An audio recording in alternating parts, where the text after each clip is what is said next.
Hello there, everybody. This is Mel Allen. Now, hear this. Baseball is in complete command. Matriarchs call the shots, expanding their authority and attracting new attention to a grand and glorious history of women in the game.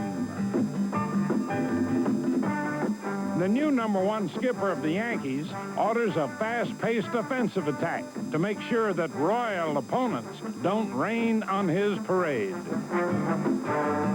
The big brave chief of Atlanta beseeches a higher power for divine guidance, but the Expos take charge and reign supreme. The California Field General oversees a determined defensive force that helps the Angels soar to the top. So stand by, y'all, as we lead the call on This Week in Baseball.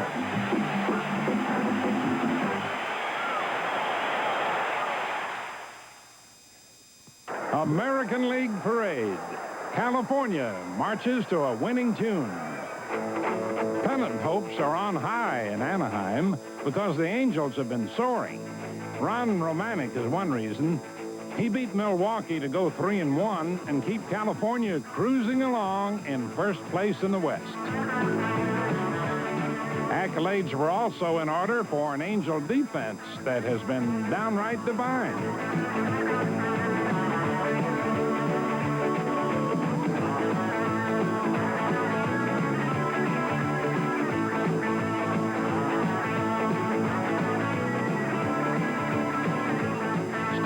Weapons in the Angel arsenal as they buried the Brewers with wave after wave of offense.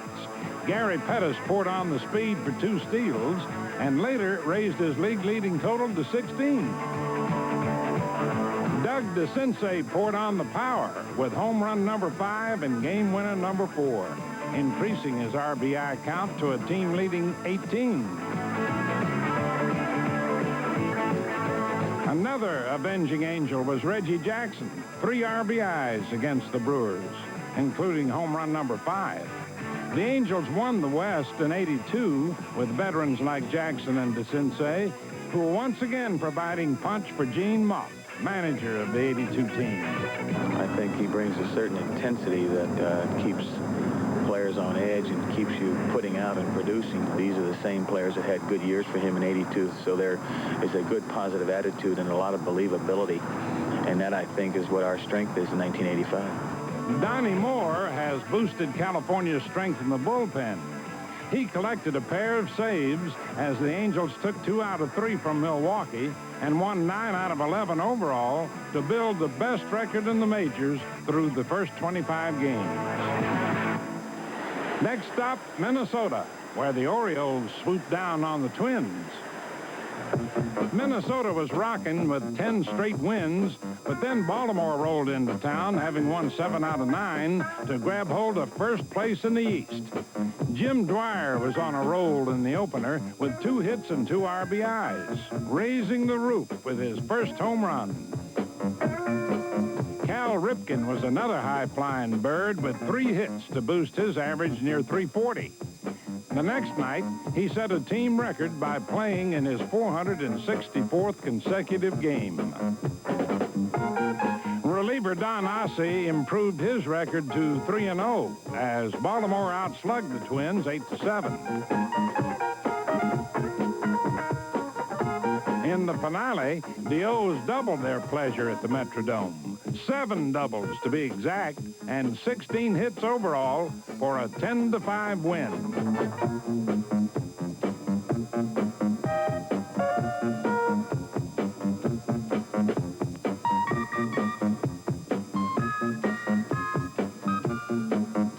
Cal Ripken was at it again with 5 hits that drove in 4 runs and raised his RBI total to 23, tied for most in the league. Meanwhile, Minnesota bats were kept in control by Mike Boddicker, who improved his record to 4-1. And after taking 2 out of 3 from the Twins, Baltimore left town with the second-best record in the majors. Now let's move on to New York for a Yankee Doodle Dandy. Things were looking up at Yankee Stadium, where New York ran off with the 3-game sweep of Kansas City. Yankee bats had been quiet this season, but against the Royals, they came to life.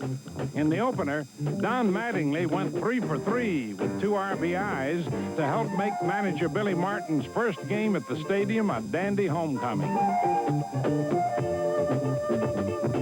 Dennis Rasmussen did his part to get the Yankees back on track, going all the way on a 5-hitter as New York won it 7-1.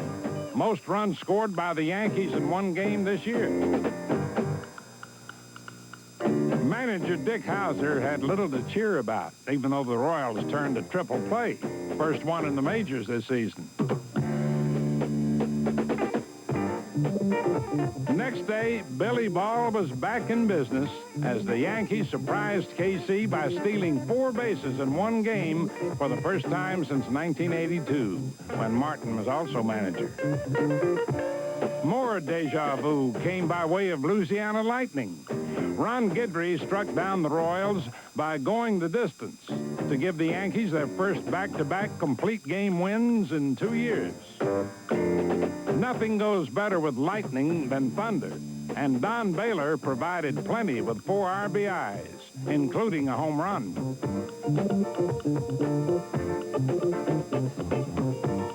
Also roughing up the Royals was Rickey Henderson, who earned his pinstripes by going 3 for 3. Rick the Quick also stole his 5th base as New York won it 5-2. Next day, more than 50,000 fans saw the magic of 46-year-old Phil Niekro, who got career win number 288 and gave Kansas City loss number 9 in a row at New York. Dave Brighetti came on to pick up save number 7, tied for most in the league, as the rags to riches Yankees made it 4 straight wins overall. Now, let's open the notebook for This Week in Baseball's Twib Notes from around the American League. Juan Benet, the Spanish voice of This Week in Baseball, received the Chin de Plata Award for Best International Spanish-Speaking Sportscaster, a legend to Spanish-speaking viewers. Salud, amigos. ¿Qué tal, fanáticos? El deporte vuelve a unirnos hoy en lo mejor de la semana. Olé, Juan. Texas Ranger Toby Harrah has been one tough out, reaching base safely in his first 23 games, including a stretch of 14 straight in which he walked at least once. Harrah was batting .295 with a league-leading on-base percentage of almost .500. A sad note, fans. Bill Kunkel, former American League umpire, before that a pitcher with the Yankees and A's, succumbed to cancer at the age of 48 after making 2 courageous comebacks from the disease. We're going to miss you, Bill. We'll all mourn your loss. Jimmy Key was a rookie for Toronto last season, pitching solely in relief. But this year, Key became a starter and recently locked up his first win. But get this, that made Key the first Blue Jay left-handed starter to earn a win since 1980. Now, for this week's quiz, can you name the last lefty starter before Key to win a game for Toronto? Stay tuned for a pitcher who spent just 2 seasons with the Blue Jays. National League report. In Atlanta, Montreal keeps on moving. Brave pitching has been far from red hot this season, and a plea for assistance from above was of little help when the hard-hitting Expos came to town. Hubie Brooks is part of Montreal's new look. Traded from the Mets in the offseason, Brooks is batting above .300. The deal with New York is also paying dividends with catcher Mike Fitzgerald. Against the Braves, he lifted his average to .310 and helped the Expos raise theirs to a league-high .286. Rookie spark plug Herm Winningham was also part of the deal. And with all 3 helping Montreal challenge in the East, the Expos feel they made the right move. We trade quality for quality. Gary Carter was a super catcher in the National League, but we had holes. We had gaping holes at shortstop, second base, center field. So we've tried to fill those gaps with quality people. and give the whole lineup a more balanced effect, 1 through 8. Rogers got fine effect from rookie left-hander Joe Heska, who picked up his 3rd win, and then struck out 12 his next time out for win number 4. Bryn Smith also earned a win to raise his record to 4-0 as the Expos took the first 2 games. But brave hopes were sky high in the finale because Rick Mahler was on the mound. Mahler cooled off the Expos for his 7th win without a loss, leaving him just 1 victory shy of Warren Spahn's 8-0 team record start for the 1947 Braves. On to Pittsburgh for a Pirate revival against Los Angeles. Hoping to remove the shadows of a cruel April that cast them into last place in the East, the Pirates took on the Dodgers for 3 games. Manager Chuck Tanner was delighted to see his team explode in the opener, pounding L.A. 16-2, Pittsburgh's highest 1-game run total in 4 years.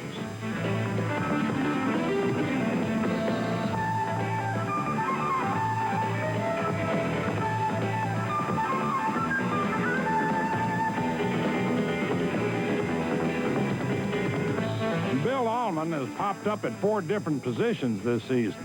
And against the Dodgers, his bat was popping.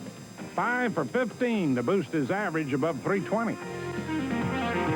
Adding power to the Pirate pop was Jason Thompson, who belted career homer number 200 while collecting 5 RBIs in the series. Rookie Joe Orsulak has bucked up well in the big leagues with a 327 average. And with 2 hits in the finale, he helped Pittsburgh win it 3-2. Scoring high marks in relief was former starter John Candelaria, who came on to collect save number 5. But the transition to the bullpen is no piece of cake, even for the Candy Man. It's a difficult situation. First, they have to handle it mentally.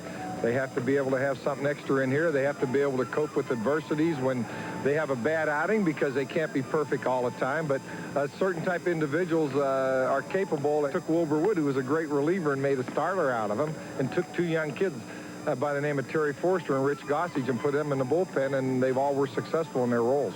Candelaria has already found success in his new role. Now, let's review more of this week in baseball's Twib Notes from around the major leagues. St. Louis rookie Vince Coleman is really ripping it up in the majors. 20 steals in 18 games, including 13 in a row.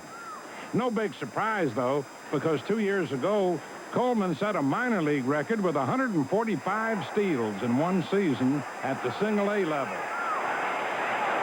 But Coleman's not the only Cardinal making tracks. St. Louis leads the majors with 53 steals, 20 more than the runner-up Chicago Cubs. 39-year-old Davey Lopes of the Cubs has also been on the run. With 7 out of 7 steals this season, he's swiped 33 straight, going back 2 years. Just 5 shy of the major league record that Lopes himself set with Los Angeles in 1975 when he stole 38 consecutive bases. Commissioner Peter Ueberroth announced an anti-drug program covering all minor league players and major league administrative personnel. You have to take steps for 3 reasons. 1, the integrity of the game. For the health of baseball players and people who work for baseball. So if they have a problem, it's caught early and we rid it from baseball. I think the 3rd is an example for young kids. There's an awful lot of youngsters, millions out there that idolize ball players. If we can be the first sport to eliminate drugs as a problem, it'll be a good example for youngsters and for society. It's a hard stand, but we have to take it. Mirabella was the last left-handed starter to win a game for Toronto before Jimmy Key did it this year. Mirabella spent 2 seasons with the Blue Jays and won a total of 5 games, all in 1980. Since then, the Jays have relied on a flock of fine right-handers. Luis Leal with 48 wins through last season, Jim Clancy with 63 wins, and the ace of the staff, Dave Stieb, with 73 wins going into this year. Hey, fans, getting hungry? Well, we got a main course menu of Major League misplays for you to stuff your face with, starting off with bread and Butterfingers.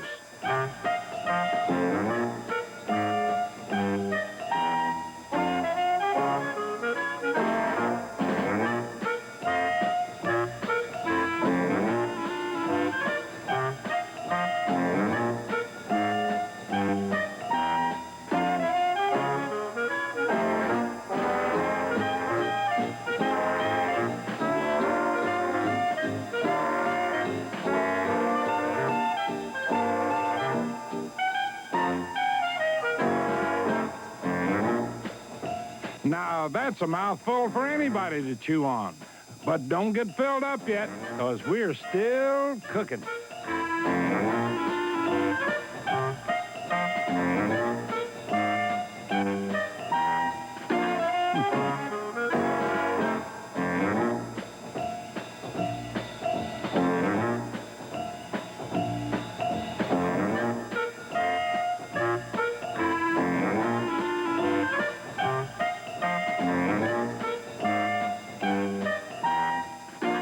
Don't choke, man. Remember, playing baseball doesn't always go down easy. Time now to set the table for dessert as big leaguers bake up some gourmet glove work. So feast your eyes on these tasty treats. First up, Chicago Cub Sean Dunston. Cub teammate Ryne Sandberg. Detroit's Lou Whitaker. A one-hander by Julio Cruz, White Sox. Wayne Tolleson, Texas. Fellow Ranger Larry Parrish. The Cubs again with Gary Matthews. Boston's Tony Armas. Cincinnati's Eddie Milner. California's Bobby Grich. Boston's Bill Buckner. San Francisco, Scott Garrelts. Seattle's Phil Bradley. San Diego Padre Gary Templeton. And for the grand finale, to the wall and over, Gary Pettis of the California Angels. Man alive, how about that for a fielding feast?